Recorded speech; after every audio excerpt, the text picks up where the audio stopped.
ఇవాళ నేను మీకు కొత్త రకం వంటకం అయితే చూపిస్తానండి. శనగబేడ వడల పులుసు అంటారు దీన్ని.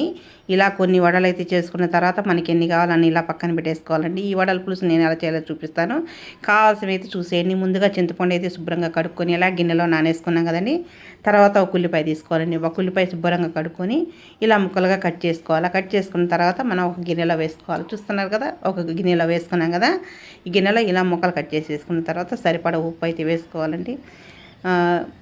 ఇలా కొంచెం సరిపడా ఉప్పు వేసుకొని తర్వాత సరిపడా కారం, 1 స్పూన్ కారం అయితే వేస్తాను నేను. ఎందుకంటే కారం ఎక్కువ తినేవాళ్ళు ఎక్కువ వేసుకోవచ్చు, తక్కువ తినేవాళ్ళు తక్కువ వేసుకోవచ్చు. ఇప్పుడు కొంచెం అయితే లైట్గా సరిపడా పసుపు అయితే వేసుకోవాలి.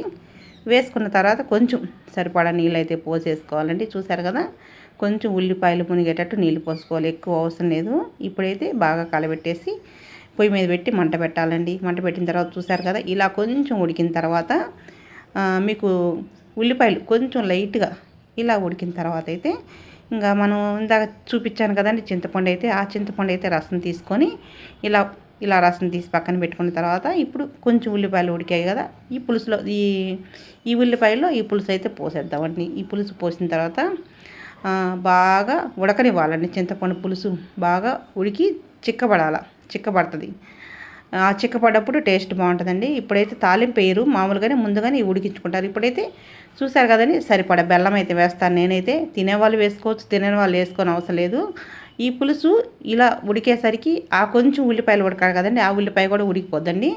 చూసారు కదా, ఇప్పుడు పులుసు అయితే ఉడికిపోయింది. ఇప్పుడు గిన్నె పొయ్యి మీద పెట్టుకొని సరిపడా నూనె అయితే వేసుకున్నాం కదండి. ఈ నూనె కాగే లోపల తాలింపు కావాలని అయితే చూపిస్తాను. ఉల్లిపాయలు, తాలింపు గింజలు, కరివేపాకు, ఎండుమిరపకాయ.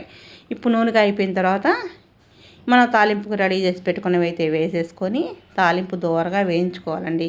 ఈ పులుసు అయితే మాత్రం చాలా టేస్ట్గా ఉంటుంది. ఇప్పుడు మేము వాడే నూనె అయితే మాత్రం పల్లీల నూనె అండి, గానుగ నూనె అంటారు కదా, ఆ నూనె వాడతాను. ఇప్పుడు అయితే బాగుంది నాకు. కొంచెం ఇంతకుముందు తాలింపు వేస్తే ఆయాసం వచ్చేది, ఇప్పుడు తాలింపు అయితే దోరగా వేగిపోయింది కదండి.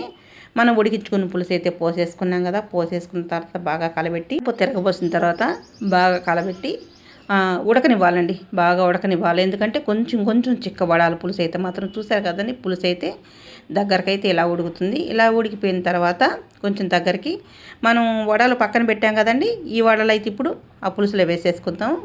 అసలు సూపర్ టేస్ట్గా ఉంటుందండి. మీరు ఒకసారి ట్రై చేయండి. మా అమ్మమ్మ చిన్నప్పుడు మాకైతే చేసి పెట్టేది. సాయంత్రం కూర ఏం లేనప్పుడు ఇవి తీసుకొచ్చి చక్కగా పులుసు చేసి పెట్టేది. అసలు ఎంత రుచిగా ఉంటుందండి, అంత రుచిగా ఉంటుంది. ఈ వడలు వేసిన తర్వాత ఒక 5 నిమిషాలు అయితే సిమ్లో పెట్టి ఆపేసుకోవాలండి. చూసారు కదండి, వడల పులుసు నేను చేసిన విధానం అయితే మీరు ఒకసారి ఇలా ట్రై చేయండి. చాలా టేస్ట్గా ఉంటుంది. తిన్నారంటే వదిలిపెట్టండి. నిజంగా అమ్మమ్మల వంటలేనండి. ఎంత రుచిగా ఉందంటే అంత రుచిగా ఉంది. ఇలాంటి మరిన్ని వీడియోలు రావాలంటే మా ఛానల్ సబ్స్క్రైబ్ చేసుకొని లైక్ చేయండి, సపోర్ట్ చేయండి.